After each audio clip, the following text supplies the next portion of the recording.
নমস্কার বন্ধুরা, কেমন আছো? আশা করি সবাই ভালো আছো। যে যেখান থেকে দেখছো আমার নতুন চ্যানেলে সবাইকে স্বাগত। তবে আজকে রান্না করব একটা সুন্দর জিনিস। এই মাছটা তোমরা কে কে খাও বা কে কে খাও না জানিও, তবে আমার তো খুব ভালো লাগে। তা চলো, মাছটাকে ভালো করে কেটে নিয়েছি ছোট ছোট করে, নিয়ে গরম জলে মাছটাকে কিছুক্ষণ ভিজিয়ে রেখেছি। এরপর আমি ফুলকপি, আলু, সিম কেটে এটাকেও সুন্দর করে নুন হলুদ দিয়ে ভেজে নিয়েছি। এবার কড়াইটাকে পরিষ্কার করে আবার কড়াইতে তেল দিয়ে দিলাম। এবার এর মধ্যে দিয়ে দেবো নুন,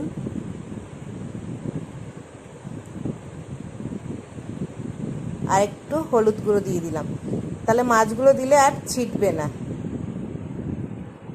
এবার কেটে রাখা মাছগুলো ভালো করে ধুয়ে রেখেছি, এগুলো তেলের মধ্যে দিয়ে দিলাম। মাছটাকে এবার সুন্দর করে ভেজে নেব। এই মাছটা অনেকে খেতে চাও না গন্ধের জন্য, আর যারা খাও তারা তো জানো যে কী টেস্ট আর কি ভালো লাগে।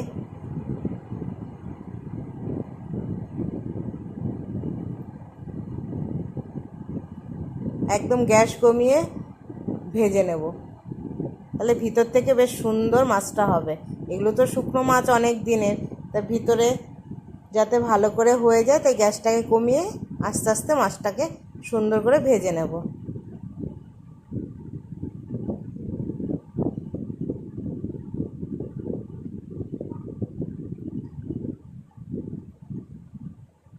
মাছটাকে এরকম লাল লাল করে সুন্দর করে ভেজে নেব। তোমরা কে কে খেতে ভালোবাসো আর কি দিয়ে খেতে ভালোবাসো? এই মাছটা অনেক কিছুই খাওয়া যায়, বাটা, সবজি, তবে আমি আজকে সবজি দিয়েই করেছি। তা মাছটা আমার ভাজা হয়ে গেছে, এবার মাছটাকে আমি তুলে নিচ্ছি।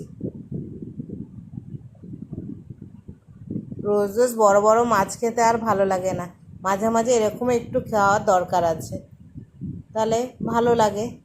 পেঁয়াজটাকেও সুন্দর করে কেটে নিয়েছি, এবার ওই তেলের মধ্যে পেঁয়াজটাকেও ভেজে নেব।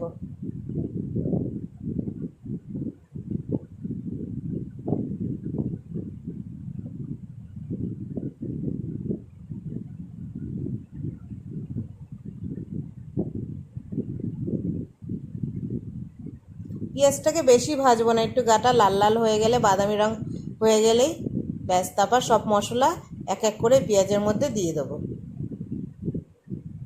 তবে আমি আদা, পেঁয়াজ, রসুন, কাঁচা লঙ্কা বেটে রেখেছি,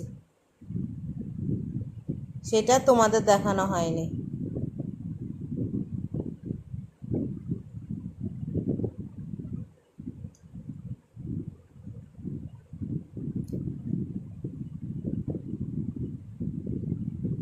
পেঁয়াজটা সুন্দর ভাজা হয়ে গেছে, এবার এর মধ্যে মশলাগুলো দিয়ে দেবো।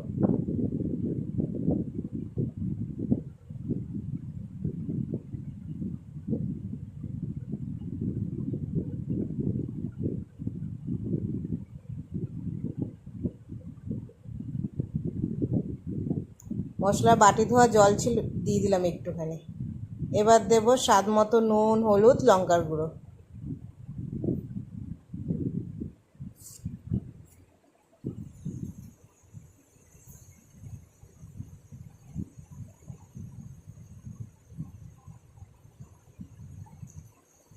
এক চামচ হলুদ গুঁড়ো দিয়েছি, এক চামচ লঙ্কার গুঁড়ো দিয়েছি, আর এক চামচ নুন দিয়েছি স্বাদ মতো। এবার এই মশলাটাকে সুন্দর করে কষিয়ে নেব।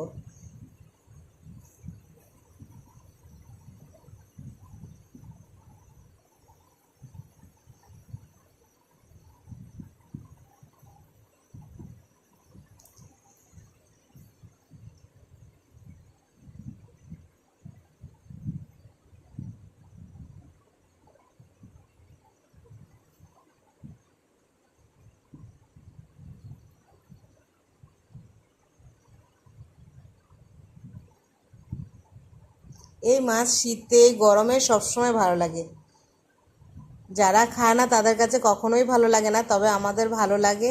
আমরা যে কোনো সময় খেতে ইচ্ছে করলে এনে এরকম করে খাই, সবজি দিয়ে হোক, শুধু মাছটাকে পেঁয়াজ দিয়ে বাটা, বা মাছটাকে আলু দিয়ে কষা, যে কোনোভাবেই খাওয়া যেতে পারে।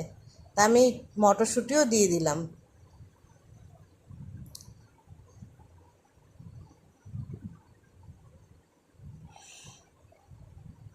মশলাটা দেখো আমার কি সুন্দর কষানো হয়ে গেছে।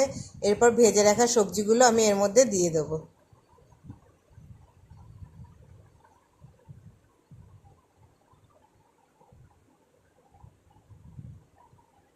দিয়ে এবার মশলার সাথে সবজিগুলোকেও সুন্দর করে কষিয়ে নেব।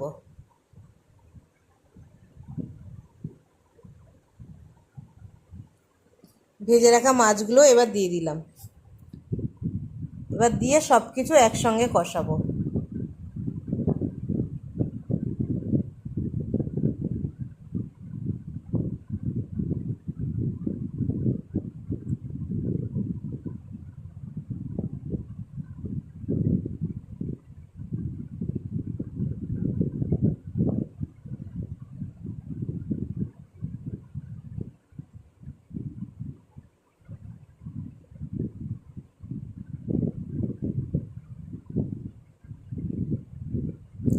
এবার একটুখানি এটাকে ভালো করে ঢেকে দেব।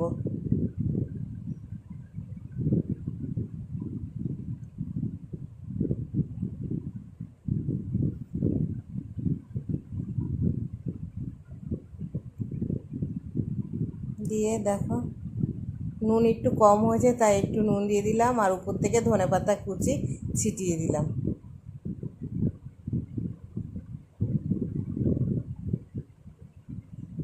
দেখতে কি ভালো হয়েছে, খেতেও দুর্দান্ত হয়েছে। তাহলে যদি আমার এই ভিডিওটা ভালো লাগে, তাহলে যারা ইউটিউব থেকে দেখছো তারা প্লিজ সাবস্ক্রাইবার করে দেবে, আর যারা ফেসবুক থেকে দেবে তারা ফলো, লাইক, শেয়ার করে দেবে। আর তোমরা সবাই ভালো থাকবে, সুস্থ থাকবে। আবার কোনো দেখা হবে নতুন কোনো ভিডিওতে।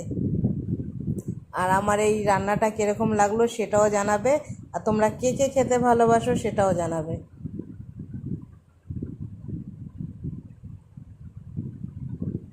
এরকম তরকারি আর গরম গরম ভাত হলে আর কিছু দরকার হয় না।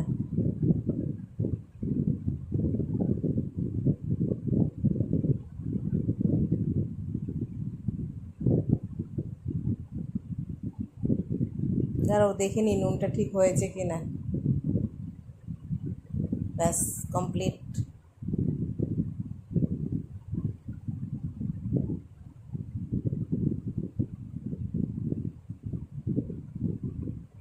তাহলে আজ আসি, আবার দেখা হবে নতুন কোনো ভিডিওতে।